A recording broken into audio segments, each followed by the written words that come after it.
what we have, and I was like, what do we have? And she was like, your body. I didn't know about sex trafficking until I was in the middle of it. After a while, you just kind of get used to it. Like, everything that goes around just doesn't seem out of ordinary to you. We really believed that she was getting ready to be sold.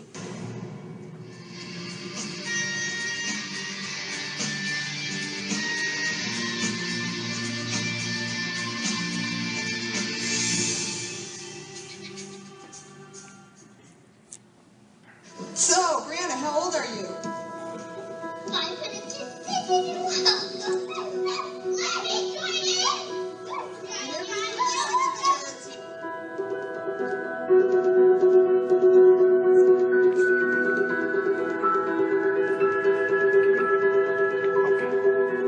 I think the most common way we've seen these traffickers or pimps get involved in these girls' lives is they pretend to be an older boyfriend. And really, again, we're talking about young girls that could be 12, 13, 14 years old. Perhaps they've never had a boyfriend. So to have this older male come into their life who's pretty charming, who's pretty charismatic, and suddenly paying attention to them like they've never had it before, offering to buy them things, offering to take them to dinner, to movies, have their hair done, their nails done, a tanning salon. This connection's made, and these young girls actually fall in love with these guys and believe that this guy loves them back.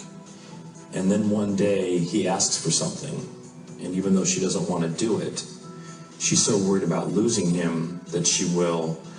And once he's had her do it once, he pretty much can control her from then on, through shame, through drugs, through threats about family, physical beatings. But the reality is it could be any girl. And we've learned that through experience, unfortunately, that girls from good homes, girls that have good grades, do all the right things, can still be exposed to this. The 17-year-old girl that I'm familiar with, her name is Brianna. And Brianna comes from a small town, was an A student, an athlete, volunteered in her community, was a cheerleader, and attended college while going to high school. And she came into my life through a phone call I received on a Saturday night. My name is Brianna, and I didn't know about sex trafficking until I was in the middle of it. I'm sure you're like me, where you think that sex trafficking wouldn't affect your life, but I'll tell you my story. I was from a small town and just really enjoyed being a part of the community. When I was in high school, I actually took college courses because I knew that I wanted to be a nurse. I was really excited about getting my education started, and I knew that I could really focus myself while I was in high school to get those A's I needed in college. I was waitressing and just doing a good job. I was always really friendly and would have conversations with my customers. What I didn't realize was that one of my customers, he was gathering information about me through our innocent conversations, where I was going to school, what my family was like, what I wanted to be. He was gathering information about me to eventually use it against me. I was just at work one evening, and some guys came in, and they were really cool. One, his name was Nick, and he was like 24. He played football at a university. He was tall and blonde, and he was super funny. We were just like laughing the entire time that he was having his meal. He told me that he was from Seattle, which I thought was just a coincidence. And I told him that, wow, I want to move there.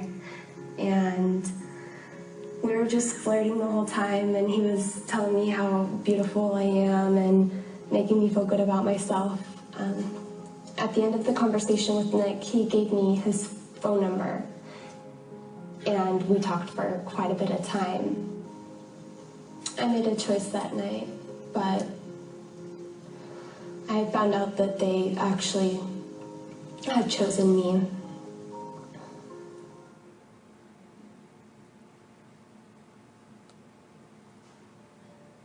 When I decided to go up and hang out with Nick in Seattle, I couldn't tell my parents because they wouldn't let me. So since he was older, I had to make a lie to get around my parents. So I told them that I was going to hang out with my girlfriend for the day. When I got to Seattle, I pulled up to a gorgeous house. It was Victorian style and it had a lake view. I was blown away. I didn't realize that when I was meeting his friends, they were actually shopping me. And they were seeing if they wanted to buy me or if they knew somebody that might want to buy me. So I didn't realize that his friends were traffickers too. And he was so smooth and came off so sincere and genuine. When I asked him how am I gonna get a job, what am I gonna do? He said, you could waitress, you're good at that. I saw you waitressing, you're good at that, but how much do you usually make in a night? And I told him that I usually make about $85. He told me to put a 0 on that 85, and that's how much I could bring in a night with the job that he knew of.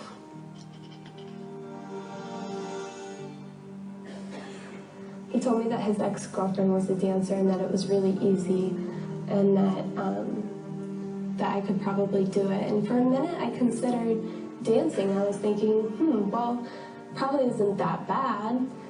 And then he said, okay, let's go to the strip club. I felt like if I didn't go to the strip club with him that he would look at me as just a child, as a kid.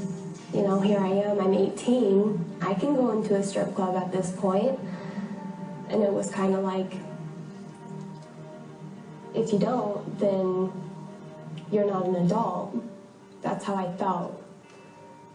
The strip club was just really loud and dark. It was gross and it smelled.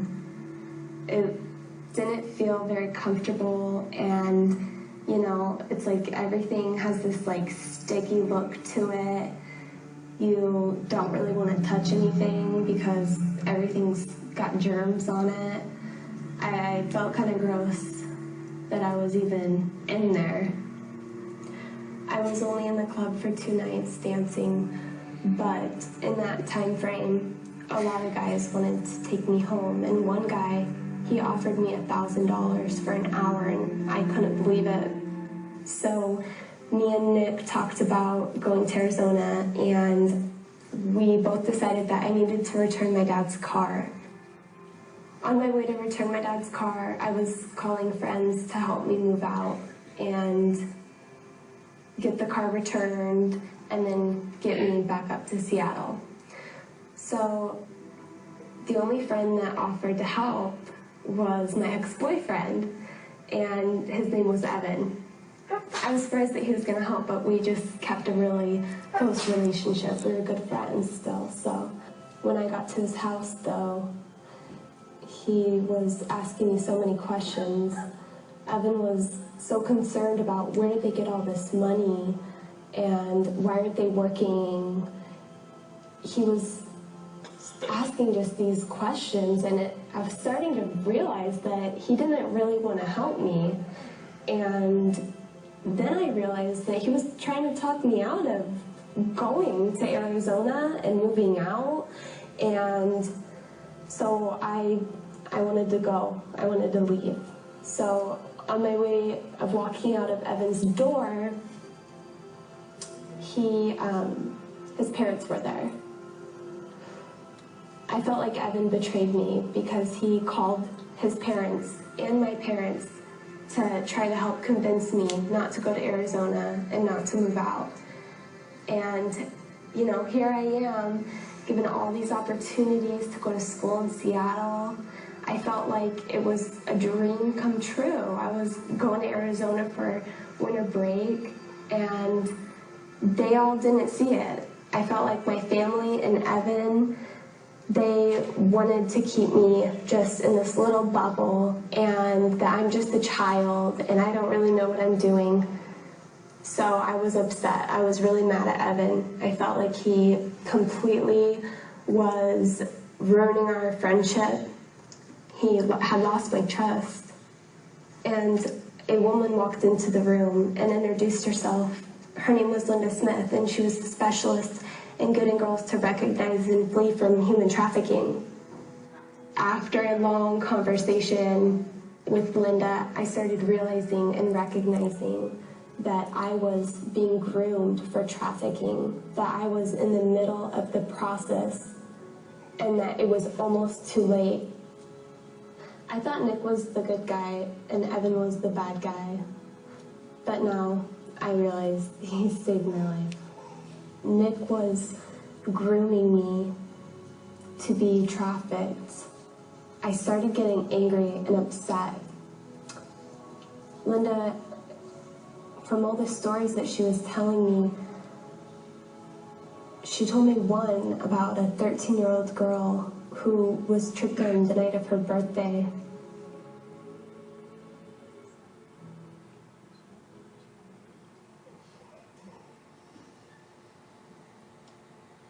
Monday through Friday, never wanted to miss school.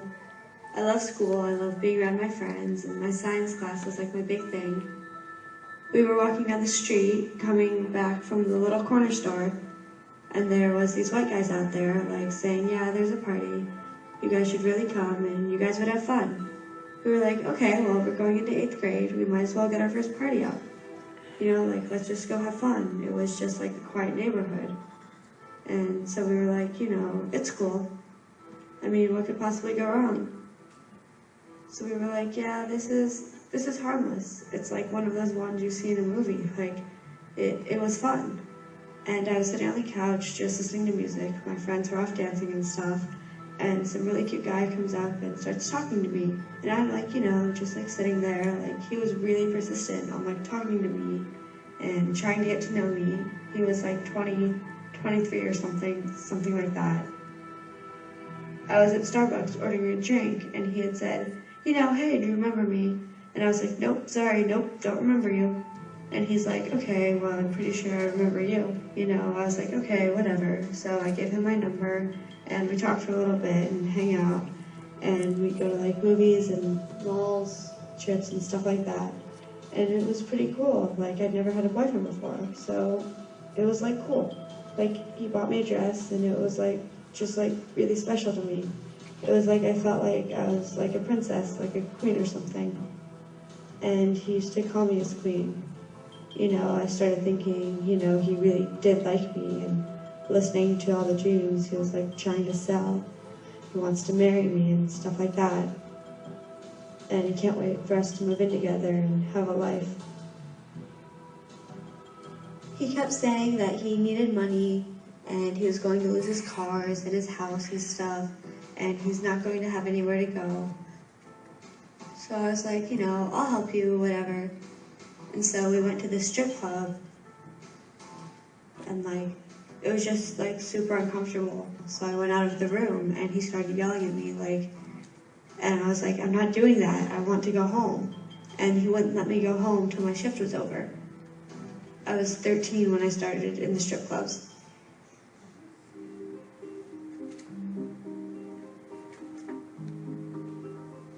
I signed up for track, and during track, I'd just kind of not go, and I'd go spend them with him or whatever. And then I started going to strip clubs for him, and what I'd do is, we'd go to school on the bus, and then right when I got off the bus, I'd just kind of leave and go meet him down the street or something. And then just as the buses were pulling up, I'd be back on the bus, so it was like I went to school. And I'd leave for weekends, saying I'm at my friend's house, and whenever my mom would call on my friend's phone, we'd just three-way call it so it sounded like we were together, because my friends would cover for me. I was on the phone with him, and he was cussing me out, saying, he didn't know why I even bothered with school, I wasn't going to be anything, because that's who I am. and like I hung up the phone and I like kind of dropped a couple tears. And I had this friend, Jordan, and she was like, you know, why would you believe somebody saying that they love you when they treat you? And I really didn't have an answer for that back then. He loves me, that's all I could really think in my head.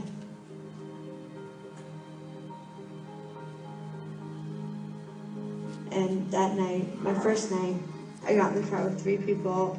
They were all like in their 40s and 50s, maybe older. Like, I don't know, I puked for about 30 minutes. Most of like my tricks and stuff were kind of old.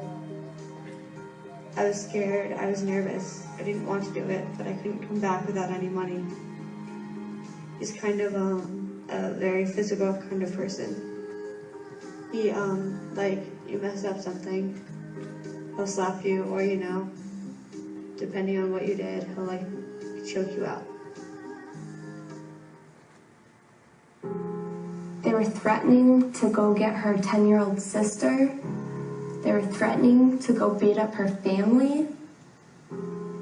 And they had taken video of Lacey being raped the first night and threatened that they were going to use video of her having sex with other men to show to her youth group and to show to her school. She wouldn't have felt like she belonged anywhere.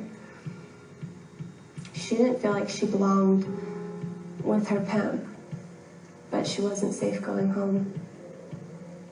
I just didn't know about trafficking and that there were older men preying on teenagers to bring them to a market, to sell them. Traffickers go anywhere that there's a large group of girls or that girls frequent, like the mall or Starbucks.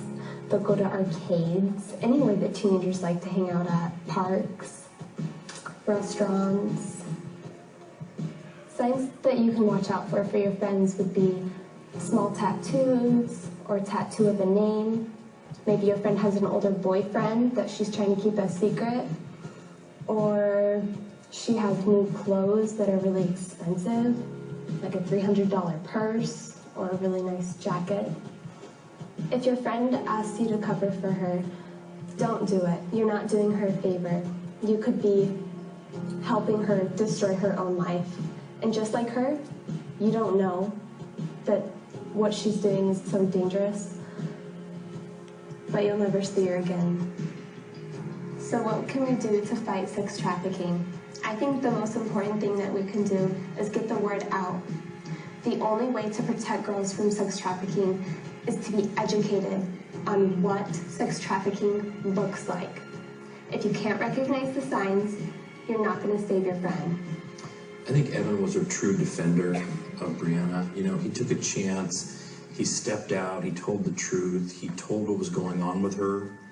He violated her trust in the interest of protecting her. And I think that's a good lesson for us. Had he not done that, we might not have Brianna here with us today. I think what's important to understand is that these pimps have studied, preyed upon, stalked these girls. They do know where they live, they do know about their family, and when they threaten these girls don't feel safe. They don't feel that they have the ability to return home. And that was one of the questions we used to struggle with, is if this girl was doing something she didn't want to do, why wouldn't she just leave? And the fact is they can't see their way out of it. They don't see a safe way out of it. I would want to make sure that you understand where these guys are at. They're at your malls, they're at your stores, they're at places where kids congregate. Really, probably the biggest key is these older boyfriends. You heard Brianna talking about it. An older, mid-20s male has no business being around 13, 14-year-old girls, or even 18-year-old girls. So protect your friends. When we look back at Lacey's friends who really could have intervened at different points in her life and didn't, she's never seen those friends again. So the fact they thought maybe they were protecting her at the time really never helped her, and they've never been around in her life since.